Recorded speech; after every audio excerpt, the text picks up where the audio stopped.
చదువులకు నిలయంగా ఉన్న తెలంగాణ యూనివర్సిటీ సమస్యలకు నిలయంగా మారింది. సుదూర ప్రాంతాల నుండి చదువుకునేందుకు వచ్చిన విద్యార్థులకు సమస్యలు ఆందోళన పుట్టిస్తున్నాయి. హాస్టల్లో కనీసం మౌలిక సదుపాయాలు రోజురోజుకు వెంటాడుతున్నాయి. అన్నమే పరమార్థంగా భావించే యూనివర్సిటీ విద్యార్థులను అరకొర వస్తువులు నిత్యం వేధిస్తున్నాయి.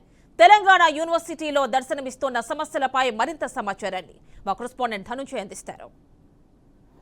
తెలంగాణ యూనివర్సిటీ అరకొర వసతులతో కొట్టుమిట్టాడుతుంది. విద్యా సంవత్సరం ప్రారంభమై 2 నెలలు గడుస్తున్న విద్యార్థుల సమస్యలు మాత్రం తీరడం లేదు. ప్రస్తుతం మనం తెలంగాణ యూనివర్సిటీ బాయ్స్ హాస్టల్ వద్ద ఇక్కడ బాయ్స్ హాస్టల్ వద్ద విద్యార్థుల పరిస్థితి చూస్తుంటే మనకు దయనీయంగా ఎదుర్కొంటున్న పరిస్థితి కనబడుతుంది. ఎందుకంటే కనీస మౌలిక వసతులు లేక అనేక ఇబ్బందులు పడుతున్నారు. ఒకవైపు హాస్టల్ గదుల్లో అటు కిటికీలతో పాటు పెచ్చులు ఊడిపోయి అనేక ఇబ్బందులు పడుతున్నారు. ఎందుకంటే గతంలో అనేక పలుమార్లు ఇటు సమస్యలపై అటు ఉన్నతాధికారులకు చెప్పడం కూడా ఆ సమస్య పరిష్కారం కావడం లేదని చెప్పేసి విద్యార్థి సంఘాలు సైతం అటు ఆవేదన వ్యక్తం చేస్తున్న పరిస్థితి మనకు కనబడ్డది. ఇలాంటి పరిస్థితుల్లో విద్యా సంవత్సరం ప్రారంభమై 2 నెలలు గడుస్తున్న విద్యార్థుల సమస్యలు మాత్రం ఎక్కడ వేసిన గొంగడి అక్కడే అన్న చందంగా మారాయి యూనివర్సిటీలో. ఈ యూనివర్సిటీలో అనేక ప్రాంతాల నుంచి నిజామాబాద్ జిల్లా నుంచే కాకుండా ఆదిలాబాద్, కరీంనగర్ జిల్లా నుంచి అనేక మంది విద్యా సంవత్సరం విద్యను అభ్యసించడానికి వస్తుంటారు. ఈ విద్యా సంవత్సరంలో సుమారు అనేక మంది విద్యను అభ్యసిస్తున్న పరిస్థితుల్లో ఇక్కడ పరిస్థితులు మాత్రం ఇక్కడ దయనీయ పరిస్థితులు ఎదుర్కొంటున్న సమస్యలే మాత్రం కనబడుతున్నాయి. మీరు చెప్పండి, ఎందుకంటే హాస్టల్లో వసతులు ఎట్లా ఉన్నాయి? ఎందుకంటే ఇప్పుడు గతంలో చూస్తుంటే పరిస్థితులు కొన్ని హాస్టల్లో యూనివర్సిటీ పరిధిలో హాస్టల్లో అనేక సమస్యలతో విద్యార్థులు కొట్టుమిట్టాడుతున్నారని చెప్పేసి మా దృష్టికి వచ్చింది. అందులో భాగంగానే తెలంగాణ యూనివర్సిటీలో హాస్టల్ల పరిస్థితి ఎట్లా ఉంది? తెలంగాణ యూనివర్సిటీ హాస్టల్స్లో వసతుల కంటే సమస్యలే ఎక్కువ ఉన్నాయి. ఎందుకంటే ఏదో నామమాత్రంగా భోజనం పెట్టడము, నాణ్యమైన భోజనం అందిస్తలేరు. ఇంకేంటంటే ఒకవేళ ఇప్పుడు ఈ ఓల్డ్ బాయ్స్ హాస్టల్లో కరెక్ట్ భోజనం అందించిన అంటే ఏదో రెగ్యులర్గా 3 పూటలు వండుతున్నారు కానీ క్వాలిటీ భోజనం లేదు. ఒకవేళ మేము ప్రశ్నించిన వాళ్ళని ఎంప్లాయీని సస్పెండ్ చేయకపోవడం, వాళ్ళని ఇక్కడ ప్రొఫెషనల్ కుక్కులేగా వాళ్ళు ఇష్టం వచ్చినట్టు వండుతారు. ఏదో ఇక చదవాలి కాబట్టి బతకాలి కాబట్టి తినాల్సే పరిస్థితి వస్తుంది. ఇంకేంటంటే కనీస వస్తువులు లేవు. వైఫై ఒక 2 రోజులు వస్తుంది, 2 రోజులు రాదు. ఈ మధ్యన అయితే బాగా కరెంటు కూడా పోతుంది. ఇంకేంటంటే హాస్టల్స్లో అప్పుడు పెట్టిన కిటికీలే, అప్పుడు పెట్టిన డోర్లు అయితే కొత్త ఏం లేవు. ఇంకేంటంటే కరెంటు పోతే ఇక చదువుకునే ఫెసిలిటీ లేదు. ఏమంటారు ఇన్వెంటర్ అలాంటి ఏ వస్తువులు లేక బాగా ఇబ్బంది అవుతుంది. వర్షాకాలం కాబట్టి బాగా కరెంటు పోతుంది, బాగా వేడి స్టూడెంట్స్ మొత్తం హాస్టల్ బయటికి వెళ్ళిపోతారు. ఇంకేంటంటే కరెక్టు అధికారులు కూడా హాస్టల్ విద్యార్థులపైన ఫోకస్ పెట్టకపోవడం, ఏదైనా మాత్రంగా అప్పుడప్పుడు విజిట్ చేయడం తప్ప ఏమైనా ఇష్యూస్ అయితే రీసెంట్గా ఏదో గ్లాసులు లేవని ఇష్యూ పేపర్లలో మెయిన్ పేపర్లు వస్తే తప్ప స్పందించే పరిస్థితి లేదు. అధికారులు వచ్చినప్పుడు వచ్చి ఇక్కడ అధికారులు ఉంటారు తప్ప అరే ఖచ్చితంగా మేము విద్యార్థులకు న్యాయం చేయాలా, వచ్చి హాస్టల్ గదులు చెక్ చేయాలని లేదు. ఇంకేంటంటే హాస్టల్ పరిస్థితులు అనగా తెలంగాణ యూనివర్సిటీలో ఇప్పుడు నార్మల్ ఇక్కడనే ఒక రూమ్ ఉంది, హెల్త్ కేర్ రూమ్ అని ఉంది. అందులో ఉండాల్సింది ఒక డాక్టరు, కానీ ఇందులోనేమో వాచ్మెన్లు ఉంటారు. అంటే అధికారుల నిర్లక్ష్యం మనం చూస్తున్నాం. అంటే అక్కడ కనీసం ఒక పారాసిటమాల్ ట్యాబ్లెట్ కూడా ఉండదు. ఇంత నిర్లక్ష్యంగా ఇక్కడ ఉన్న అధికారులు ఉన్నారు. కాబట్టి మేము ఒకటే డిమాండ్ చేస్తున్నాం, యూనివర్సిటీ అధికారం హెల్త్ కేర్ అన్నప్పుడు హెల్త్ కేర్లో ఉండాల్సింది డాక్టరు, వాచ్మెన్ కాదని మేము తెలియజేస్తున్నాం. నార్మల్ ఇక్కడ హెల్త్ కేర్ బిల్డింగ్ కూడా ఉంది, అందులో కూడా కనీసం ఒక డాక్టర్ లేడు. ఏదో పారాసిటమాల్ ఇచ్చే అదేమంటారు ఆయమ్మలు ఉంటారు కదా, ఏఎన్ఎంస్ని పెట్టి నడిపిస్తున్నారు. ఇంత దారుణంగా ఉంటుందా? డిచ్పల్లి పోవాలి మేము ఏమైనా ఇష్యూ అయితే. ఆ డిచ్పల్లి పోతానికి కూడా అంబులెన్స్ కూడా సరిగ్గా లేదు. ఏదో పాతబడ్డ వెహికల్ ఉంది, మొన్ననే అంబులెన్స్ తీసుకెళ్తుంటే మధ్యలో బ్యాటరీ పడి అక్కడనే ఆపేసారు.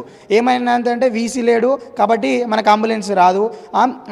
1 ఇయర్ నుంచి తెలంగాణ యూనివర్సిటీకి వీసీనే లేడు. కాబట్టి మేము ఒకటే డిమాండ్ చేస్తూ ఉన్నాం యూనివర్సిటీ అధికారులని, మీరు కూడా మాకు కనీస వసతులు, నాణ్యమైన విద్య, నాణ్యమైన భోజనం అందియకపోతే ఏబీపీ ఆధ్వర్యంలో యూనివర్సిటీ హాస్టల్ విద్యార్థులందరినీ గ్యాదర్ చేసి రానున్న రోజుల్లో పెద్ద ఎత్తున ఉద్యమం చేయబోతున్నాం. కాబట్టి ఒకటే మేము డిమాండ్ చేస్తున్నాం, మీరు కూడా వస్తువులు మాకు ఖచ్చితంగా ప్రతి విద్యార్థి ఇక్కడికి చదువుకోవడానికి వస్తారు కాబట్టి వాళ్ళకు మంచి వస్తువులు కల్పించాలని మేము ఏబీపీ నుంచి డిమాండ్ చేస్తూ ఉన్నాం.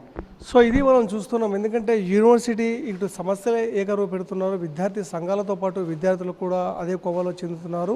ప్రభుత్వం యూనివర్సిటీ పరిధిలో హెల్త్ కేర్ సెంటర్ నిర్వహించినప్పుడు కూడా అక్కడ సరైన డాక్టర్ లేకపోవడం, అదేవిధంగా ఇక్కడ స్టాఫ్కి సంబంధించిన నర్సు లేకపోవడం, ఇక్కడ ఖాళీ కుర్చీల దర్శనం ఇస్తున్న సందర్భాలు చూస్తున్నాం. ఇక్కడ చూస్తున్నాం మనం విజువల్స్లో కనబడుతున్నాయి మనకు. ఎందుకంటే ఇప్పటికే మనకు ఒకవైపు డెంగ్యూ ఫీవర్ యావత్తు తెలంగాణ రాష్ట్రాన్ని కుదిపేస్తున్న సందర్భాల్లో ఇటు విద్యార్థి విద్యార్థుల్లో హాస్టల్లో మాత్రం ఇటు హెల్త్ కేర్కు సంబంధించిన సెంటర్ ఈ విధంగా ఉండడం పట్ల ఇటు విద్యార్థులు సైతం అటు భయాందోళనకు గురవుతున్నారు. ఇప్పటికే ఇది అటవీ ప్రాంతంలో యూనివర్సిటీ ఉంటుంది. ఆ అటవీ ప్రాంతంలో యూనివర్సిటీకి సంబంధించిన ఫెసిలిటీస్ లేక ఇబ్బందులు పడుతున్న సందర్భాలు సైతం చూస్తున్నాం. మీరు చెప్పండి, ఎందుకంటే ఈరోజు యూనివర్సిటీ అనేది చాలా మనకు తెలంగాణ యూనివర్సిటీ ఎన్నో ఆశలు అడియాసలతో కొట్లాడి తెచ్చుకున్న తెలంగాణ యూనివర్సిటీ సమస్యలతో గండం గట్టెక్కుతున్న పరిస్థితి కనబడ్డది. ఎందుకంటే హాస్టల్లో కనీస మౌలిక వసతులు లేవు. అటు చెద్దర్లే కానీ కిటికీలకు అద్దాలే కానీ పైన పెచ్చులుడుతున్న సందర్భాలు చూస్తుంటాను. ఎట్లా మనం తీసుకోవచ్చు అంటే ఇప్పుడు మనం ఒక్కసారి చూసుకున్నట్టయితే తెలంగాణ యూనివర్సిటీ అని అంటే గొప్ప పేరు. అంటే తెలంగాణ అనేది ఉద్యమానికి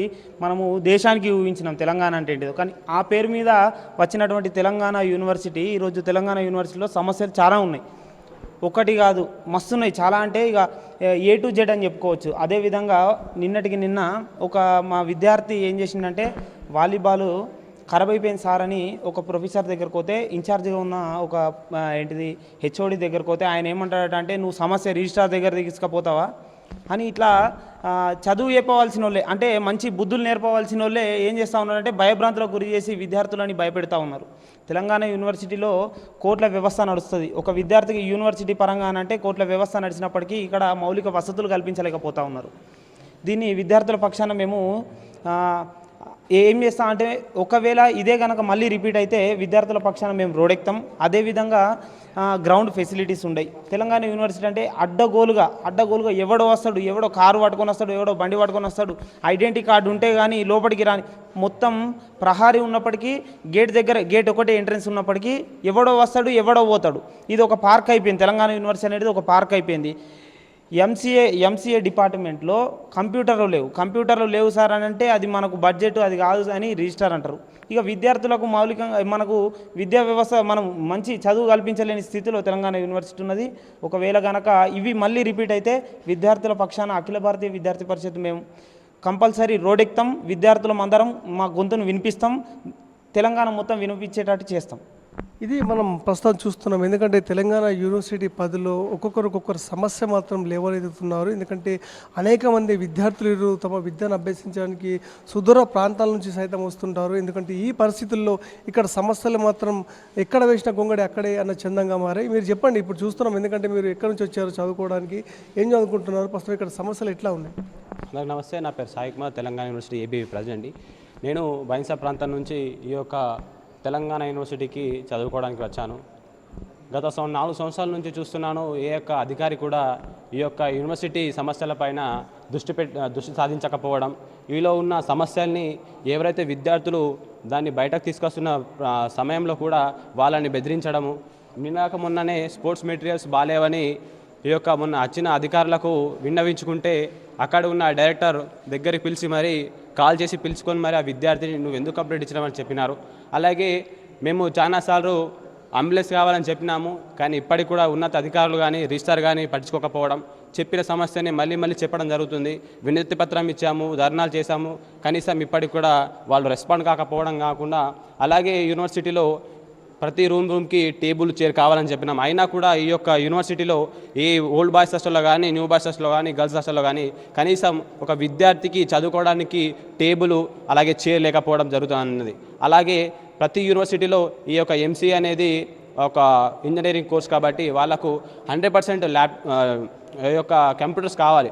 కానీ ఇప్పటికి కూడా ఎన్నిసార్లు మా మొర వినిపించుకున్నా కానీ వాళ్ళు పట్టించుకోకపోవడం, ఏమన్నంటే తెస్తామని చెప్తున్నారు తప్ప వాళ్ళ యొక్క సదుపాయాలు మాకు కల్పించడం లేదు. అలాగే యూనివర్సిటీ గ్రౌండ్ చూసుకున్నట్టయితే ఈ యొక్క అంత పెద్ద యూనివర్సిటీలో అంత పెద్ద గ్రౌండ్ ఉన్నప్పటికీ కూడా ఒక పీటీ లేకపోవడం, అలాగే ఈ యొక్క ఉమెన్స్ అంటే గర్ల్స్ హాస్టల్లో చాలామంది క్రీడాకారులు ఉన్నారు, కానీ వాళ్ళ యొక్క టాలెంట్ని బయట తీద్దామంటే ఒక గర్ల్స్ పీటీ లేకపోవడం వల్ల వాళ్ళు ఆ ఉన్న యొక్క స్కిల్ని కూడా చూపించుకోలేకపోతున్నారు. వాళ్ళ యొక్క నైపుణ్యాన్ని కూడా ఆ ఆట రంగంలో చూపించుకోలేకపోతున్నారు.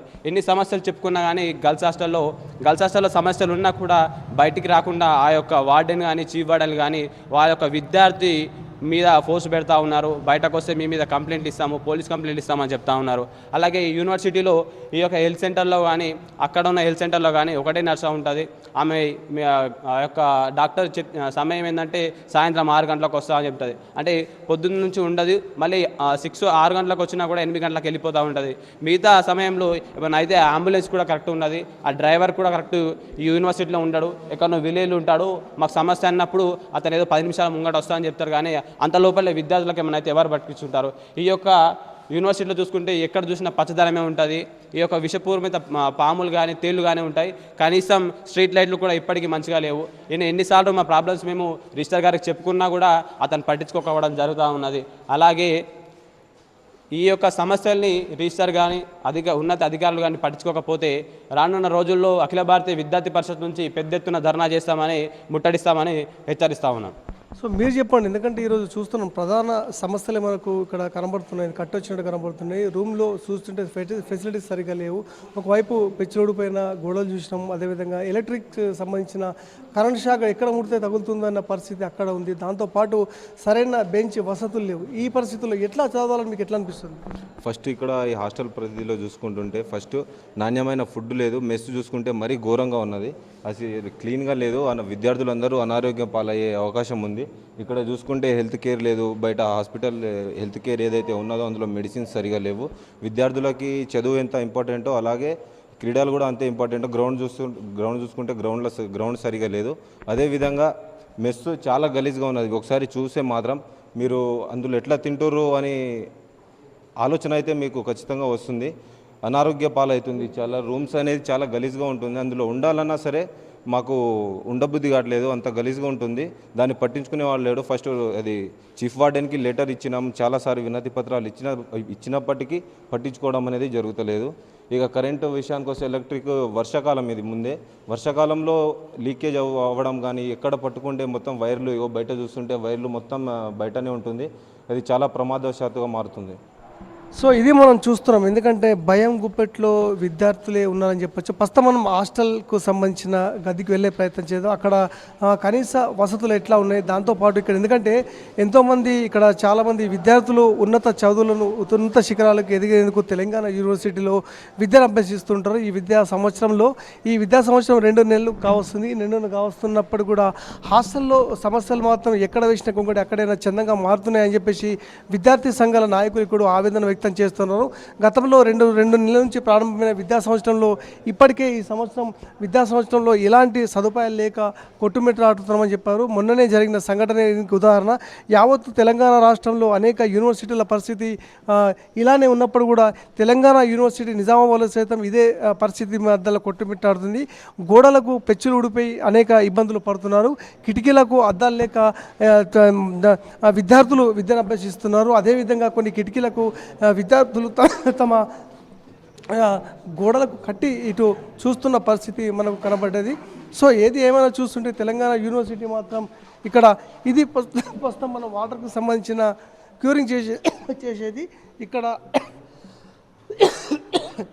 సమస్య మాత్రం తీవ్రతరమే ఉంది. ఇప్పుడు ప్రస్తుతం వర్షాకాలం ప్రారంభమైంది కాబట్టి ఈ వర్షాకాలంలో మనకు అనేక ఇబ్బందులు సైతం తలెత్తుతాయి. ఈ పరిస్థితుల్లో యూనివర్సిటీ పరిధిలో ఈ వాటర్కు సంబంధించిన పరిస్థితి ఈ విధంగా ఉంది.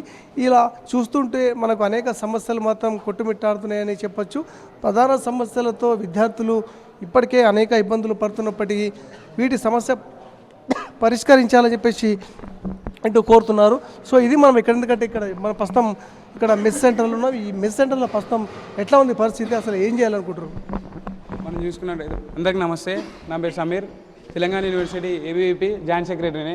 మనం చూసుకున్నట్టయితే మెస్లో నాణ్యమైన ఆహారం, పోషకాహారం లేదు. నీళ్ళ చారు, పురుగుల అన్నం ఇట్లా పెడుతున్నారు. అవి విద్యార్థులు ఎట్లా తినాలని మేము హెచ్చరిస్తున్నాం. చూసుకున్నట్టయితే పిల్లలకు అందరికి విద్యార్థులందరికీ రోగాలు అయ్యోటి వస్తున్నాయి. అవి కనీసం హెల్త్ కేర్ పోతే హెల్త్ కేర్లో డాక్టర్లు కానీ ఎవరు చూసేటోళ్ళు లేరు. ఎవరో నర్సులు పెడుతున్నారు, ట్యాబ్లెట్స్ ఇస్తున్నారు, అవి తగ్గడం లేదు. మేము పోవాలనుకుంటే నిజామాబాద్ మళ్ళీ డిచ్పల్లి పోవాల్సి వస్తుంది. అదే చూసుకున్నట్టయితే మనం అంబులెన్స్ పరంగా చూసుకున్నట్టయితే అంబులెన్స్ ఒక చిన్న డొక్కు వ్యాన్లో పెడుతున్నారు. అది ఎట్లా పోతుందో విద్యార్థికి, వీసీలకు, రిజిస్టర్లకు, వీళ్ళందరికీ పెద్ద అందరికీ కార్లు అవన్నీ ఉంటాయి, కానీ విద్యార్థులకు కనీసం చిన్న ఒక అంబులెన్స్ ప్రొవైడ్ చేయడం కూడా లేదు. అలానే గ్రౌండ్ విషయానికి అయితే విద్యార్థులు చూసుకున్నట్టయితే మన విద్యార్థులు పీటీ గ్రౌండ్ విషయానికి అయితే స్కిల్స్ ఉన్నాయి, విద్యార్థుల దగ్గర స్కిల్స్ ఉన్నాయి, కానీ అది చెప్పే పర్మనెంట్ పీటీ లేడు, అసలుకే లేడు. విద్యార్థుల దగ్గర స్కిల్స్ ఉన్నాయి, మన ఎక్విప్మెంట్స్ కూడా లేవు, నాణ్యమైన ఎక్విప్మెంట్స్ లేవు. ఎక్విప్మెంట్స్ కూడా ప్రొవైడ్ చేయాలి. అది ఇప్పటికే వర్షాకాలం. మనం స్ట్రీట్ లైట్ చూసుకున్నట్టయితే వర్షాకాలంలో పాములు, పురుగులు, తేళ్ళు కూడా కుడతాయి విద్యార్థులకి. ఆ స్ట్రీట్ లైట్ కూడా కనీసం లేవు. సెక్యూరిటీ గార్డు కూడా కరెక్ట్ పనిచేస్తలేరు. సో ఒక్కసారి చూద్దాం, మనం వంటగదిలోకి వెళ్ళే ప్రయత్నం చేద్దాం. ఇక్కడ వంటగదిలో ఎట్లా ఉంది, అసలు వాస్తవ పరిస్థితులు ఎట్లా ఉన్నాయి, దాంతోపాటు ఇక్కడ పరిస్థితులతో పాటు విద్యార్థులు ఎలాంటి సమస్యలతో సతమతం అవుతున్నారు అనే అంశంపై మనం నేరుగా ఇక్కడ వంటగదిలోకి వెళ్తున్నాం. ఎందుకంటే తెలంగాణ యూనివర్సిటీ సమస్యల పట్ల ఇప్పుడు ప్రభుత్వం దృష్టికి తీసుకురావడానికి మా బీఆర్కే న్యూస్ ఛానల్ ద్వారా ఇక్కడ మనం ప్రస్తుతం తెలంగాణ యూనివర్సిటీ పరిశీలిస్తున్నాం. ఇది ప్రస్తుతం ఇక్కడ యూనివర్సిటీ పరిధిలోని ఇది వంటగది. ఈ వంటగదిలోనే ఇక్కడ హాస్టల్కు సంబంధించిన విద్యార్థులకు నాణ్యమైన భోజనం అందించాలనే ఉద్దేశంతో ఇక్కడ యూనివర్సిటీలో ఏర్పాటు చేస్తుంటారు. ఈ యూనివర్సిటీ ప్రాంతంలో చూస్తుంటే ఇక్కడ మనం ప్రధానంగా చూస్తుంటే ఇక్కడ అన్ని పెచ్చులు ఊడిపోయాయి. ఎందుకంటే యూనివర్సిటీ వంటశాల గదిలో మా విద్యార్థులు అనేక మంది ఇక్కడనే భోజన సదుపాయం చేస్తుంటారు. ఊడిపోయిన పెచ్చులు సైతం ఇక్కడ వంటకు సంబంధించిన గిన్నె పాత్రలో పడినప్పుడు కూడా ఎలాంటి హాని జరుగుతుందో తెలియని పరిస్థితి మనకి ఇక్కడ ఉంటుంది. ఈ పరిస్థితుల్లో పెచ్చులు ఊడిపోయిన భవనంతో పాటు హాస్టల్ గదులు ఇలానే మనకు విద్యార్థులకు దర్శనం ఇస్తున్నాయి. ఈ పరిస్థితుల్లో విద్యార్థుల అనుకూల వసతులతో ఈరోజు తెలంగాణ యూనివర్సిటీ విద్యా సంవత్సరం ప్రారంభమై 2 నెలలు గడుస్తున్నప్పుడు కూడా ఈ సమస్యలు మాత్రం వాళ్ళని వెంటాడుతున్నాయని చెప్పొచ్చు. ప్రస్తుతం వంటశాల గదిలే ఇలా ఉంటే విద్యార్థులకు సంబంధించిన హాస్టల్ భవనాలు ఎట్లా ఉన్నాయని చెప్పేసి మనం చూస్తున్న పరిస్థితి మనకు కనబడుతుంది. ఎందుకంటే ఈరోజు మనము ఈ విద్యా సంవత్సరం ప్రారంభమైనప్పుడు కూడా విద్యార్థుల సమస్యలు మాత్రం ఎక్కడ వేసినా అక్కడి గొంగలే అన్న చందంగా ఉన్నాయి. చెప్పండి, ఎందుకంటే ఇప్పుడు మనం చూస్తున్నాం ఏదైతే యూనివర్సిటీకి సంబంధించిన బాయ్స్ హాస్టల్కి సంబంధించిన వంటశాల గదిలో ఉన్నాం. వంటశాల గది ఇప్పుడు మనకు పైన ఊడిపోతున్నాయి, కింద ఊడిపోతున్నాయి. దోశ వేసే పెంక మాత్రం పెనం వేసిన పెంక మనిషి మాడిపోయే పరిస్థితి ఉన్నది. దాన్ని ఎట్లా తీసుకోవచ్చు? ఈ తెలంగాణ యూనివర్సిటీలో నేను ఐఎంఏ చదువుతున్నాను. ఇక్కడ తెలంగాణ యూనివర్సిటీ విషయానికి వస్తేనైతే మొత్తం అన్ని సమస్యలే ఉంటాయి. ఇలా కిచెన్లో ఇలాంటి ఎక్విప్మెంట్స్ ఉంటాయి, దీని మీదే రొట్టెలు అవడి చేస్తారు. కిచెన్ విషయానికి వస్తే ఇలా ఉంటాయి. మొత్తం గ్రౌండ్లో మెటీరియల్స్ ఏముంటాయి, పీటీ అనే టోళ్ళే ఉండరు, గ్రౌండ్కి అయితే వాళ్ళ మొత్తానికే రారు. కాలేజ్లో ప్రొఫెసర్స్ అయితే మొత్తానికే ఉండరు. మన ఈ ల్యాబ్ మెటీరియల్స్ అయితే అస్సలకే ఉండవు. మన మొన్న కుక్కలకని రిజిస్టర్కి కంప్లైంట్ ఇస్తే కనుక కుక్కలు వచ్చి నేను పట్టాలంటాడు. తెలంగాణ యూనివర్సిటీలో విద్యార్థుల కన్నా కుక్కలు ఎక్కువ తిరుగుతున్నాయి. ఫుడ్ విషయానికి వస్తే ఫుడ్ కూడా కరెక్ట్ ఉండదు. అన్నీ మొన్న మన గర్ల్స్ హాస్టల్లో బల్లి పడింది. దాని తర్వాతనే మళ్ళా ఓల్డ్ బాయ్స్ హాస్టల్లో కూడా కర్రీస్ కూడా మంచిగా వండట్లేదు. మొన్న మిల్ మేకర్ కర్రీ అని చేసారు, దానిలో వాటరే ఎక్కువ ఉన్నాయి మిల్ మేకర్ కన్నా. సో ఇది మనం చూస్తున్నాం. ఎందుకంటే ఇక్కడ పరిస్థితి ఎట్లా ఉందో దీన్ని ఒక దయనీయ పరిస్థితి మనం కల్లారా చూస్తే కానీ యూనివర్సిటీ పరిధికి వస్తే కానీ తెలియని పరిస్థితి ఇక్కడ మనకు స్పష్టంగా కనబడుతుంది. ఇదే వంటశాల గదే కావచ్చు, ఇదే మనకు విద్యార్థులకు సంబంధించిన హాస్టల్ గదులే కావచ్చు, ఇలా ఒక్కొక్కటి సమస్యగా ఇటు విద్యా సంవత్సరం ఆరంభమైనప్పుడు కూడా సమస్యలు మాత్రం తీరకపోవడమే మనకు కనబడుతుంది. మనం చూస్తున్నాం విద్యార్థులకు వేసే ఏదైతే పెంక దోశ పెంక ఉందో ఆ దోశ పెంక మనిషి వేసే పెనం మీద పెంకలాగానే కనబడుతుంది. ఎందుకంటే దీనిపైనే రొట్టెలు కానీ దోశలు కానీ తయారు చేస్తారని చెప్పేసి ఇక్కడ విద్యార్థులు సైతం చెప్తున్నారు. ఈ పరిస్థితుల్లో దీనిపై చేస్తే ఎలాంటి రోగాలు వస్తాయో అని చెప్పేసి వారు సైతం వాళ్ళ భయాందోళనకు గురవుతున్న పరిస్థితి మనకు కనబడ్డది. సో ఏది ఏమైనా నిజామాబాద్ తెలంగాణ యూనివర్సిటీ ఉద్యమాలకు అడ్డగా నిలిచిన ఈ యూనివర్సిటీ ఇప్పుడు ప్రస్తుతం సమస్యలకు నిలయంగానే మారని చెప్పొచ్చు. ఎంతోమంది విద్యార్థులకు విద్యను అభ్యసించి ఉన్నత చదువులకు తీర్చిదిద్దాల్సిన ఈ యూనివర్సిటీ ప్రస్తుతం సమస్యలకు నిలయంగా మారడంతో విద్యార్థులు చదువుకు దూరమయ్యే పరిస్థితి ఎక్కువగానే కనబడుతుందని చెప్పేసి విద్యార్థులు ఆవేదన వ్యక్తం చేస్తున్నారు. ఇలాంటి పరిస్థితుల్లో తెలంగాణ యూనివర్సిటీ పట్ల ప్రభుత్వమే చర్యలు తీసుకోవాలని చెప్పేసి మేము మా బీఆర్కే న్యూస్ ఛానల్ ద్వారా కోరుతున్నాం. కెమెరా పర్సన్ సాయితో Dhananjay, BRK news, Telangana University నుంచి.